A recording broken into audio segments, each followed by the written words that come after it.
We shall continue our discussion on D. It's a data structure wherein the root node is an empty node. To its left, we organize the elements in such way that it is a min heap. To its right, we organize the elements in such way that it is a max heap. Which means at the end of the construction, we get to see minimum at the root node and maximum at the root node. And so find min and find max can be answered in constant time.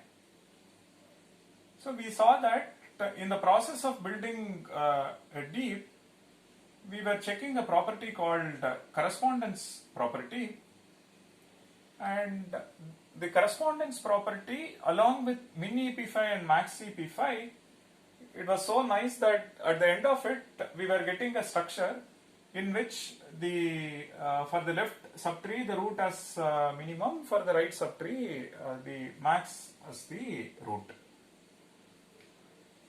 Now on insert, what all can happen? We saw a couple of examples. So on insert, there is a correspondence property violation, and subsequently we may go for min or max EP5 routine, or it is just correspondence property violation, so you swap and there is no further min EP5 or max EP5. So you check for correspondence property. On one side there is no violation, but this can happen. You may violate min or max. Set right that.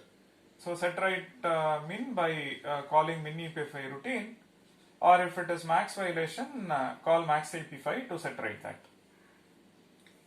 Or there is a violation, then what we do? We go for swap.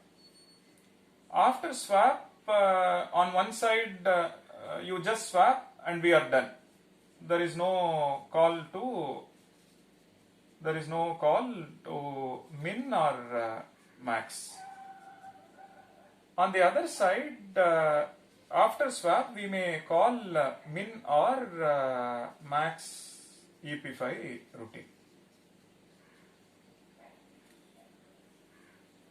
Fine. So this is what we have done. Now we shall analyze what would be the cost of the correspondence property check, and if min EP5 is called, and what would be the cost. So in the process we get to see the construction cost for deep, and then this is a top-down design. Can we improve this using bottom-up approach and so on. So remember, root is empty and first element is here, its corresponding element is here. Then we insert A3. When we insert A3, you don't see the corresponding element at the same level. Then its corresponding element, it's the corresponding element of its parent, which is this. Then we insert A4. For A4 also, its corresponding element is A2. Then you have A5 and A6. Then we insert A7 and so on. Similarly, when we insert A7, you see that its corresponding element is A5. Let's assume we follow array implementation. So this is at 0 and this is at 1 and this is at location 2 and location 3, 4, 5, 6, 7 and so on. So now look at this. Now the element is say 1. We are looking at the corresponding element is say x. We are checking its corresponding element. So the corresponding element is 2. Now look at 3, its corresponding element is 5, and look at 4, its corresponding element is 6, look at 7, its corresponding element is 5. Now can we come up with a generalized formula as a function of x, maybe some other structural parameter related to the tree. Note that this is at level 0, this is at level 1 and level 2 and level 3 and so on. You can see that the corresponding element of 1, which we say 2, so that's precisely 1 plus 2 power, its level number is 1, 1 minus 1. So corresponding element of 3, you see that it is 5. Now this can be written as 3 plus 2 power, its level number is 2, so 2 minus 1. Okay. Now corresponding element of 4 is 6, which is precisely what 4 plus 2 power, its level number minus 1. Now look at 7. Corresponding element of 7 is 5. So we see that at the same level L3 we don't find, so which means we have to take the corresponding element of this. What we do is the following. So look at seal of 7 by 2. So that that minus 1, we can go to its parent. Now with respect to parent, you will have to identify the corresponding element. So that would be, with respect to parent, it is that level minus 1. Now with respect to its child, that will be that level minus 2. Now this will give you 3, and 3 plus 2 is 5. So the corresponding element of 7 is at 5 because at the same level it is empty. So you see that it is 7 by 2 minus 1. This will give you the location of its parent, plus 2 power, its level number minus 2. Because when you do minus 1, you will go to the parent, and with respect to parent we have to do 1 minus 1, which is why we get this. Now let's assume we add A8. Now again at the same level we don't find. For A8 again this, so which means corresponding element of 8 is 5, which is 8 by 2 minus 1 plus 2 power 3 minus 2. So this will give you 3, that is the location of the parent, plus 2 will give you 5. So in general, you have an element x. Where do we find its corresponding element? So to start with, let's assume x belongs to left subtree. Okay. So now we see that things like this, it is x plus 2 power level number minus 1. Correct? And if this one exists, if this location does not exist, for example, when you look at 7 and 8, you see that when we do this, this location does not exist, right? Which means corresponding element of that would be corresponding element of its parent, which is x by 2 minus 1 plus 2 power its level number minus 2. Otherwise, so for an element x belonging to left subtree, we see that its corresponding element is at x plus 2 power the level number minus 1 if that location has some element in it. And if that location does not exist, then the corresponding element of x is corresponding element of its parent.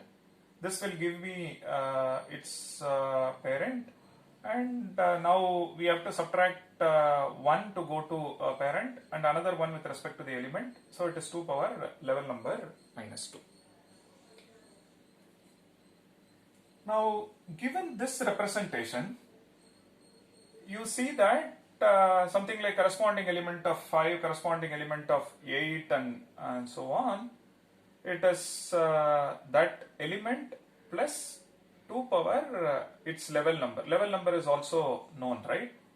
So which means once you start adding elements, we know these two will be at this, next 4 elements will be at level 2, next 8 elements will be at level 3 and so on. So on the fly, we also get the level number, and that shows that find corresponding element of x is constant time. So given an element x or the location where the x sits in, its corresponding element can be found in constant time. So on the similar line, suppose you have y, say belonging to right subtree, where do we find its corresponding element of y? For example, this is my y, and where do we find its corresponding element? So you see that corresponding element of 6 is 4, and this one can be written as 6 minus 2 power its level number minus 1. Similarly, if you look at 5, corresponding element of 5 is 3, which is 5 minus 2 power its level number minus 1. Correct?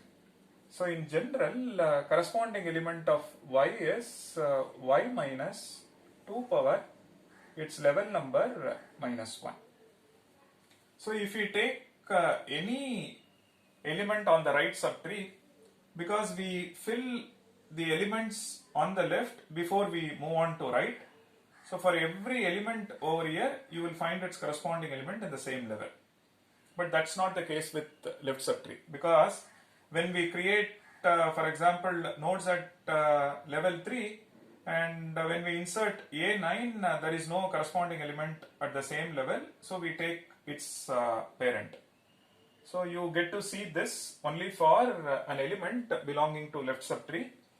But when we go to right subtree, because we construct the data structure following nearly complete binary tree property or E property, so we always fill the elements from left to right for any level. So which means when you take an element over here, you see that its corresponding element is on the same level, which is why it is y minus this.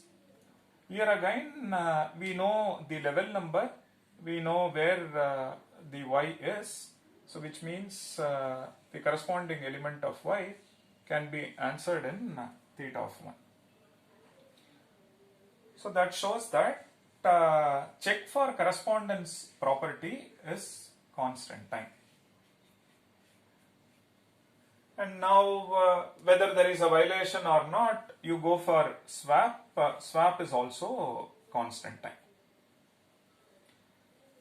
Now we have to see what would be the cost for min EP5, max EP5, and with that we can calculate what is the overall cost for constructing deep following top-down approach. On the fly, you add an element and check for correspondence property. If there is no violation, check whether we need to set right min or max according to the subtree in which it is inserted into, and if there is a violation, go for swap. Subsequently, you take a call whether to call min max routine or there is no call to min max routine. We shall get into that analysis in the next session.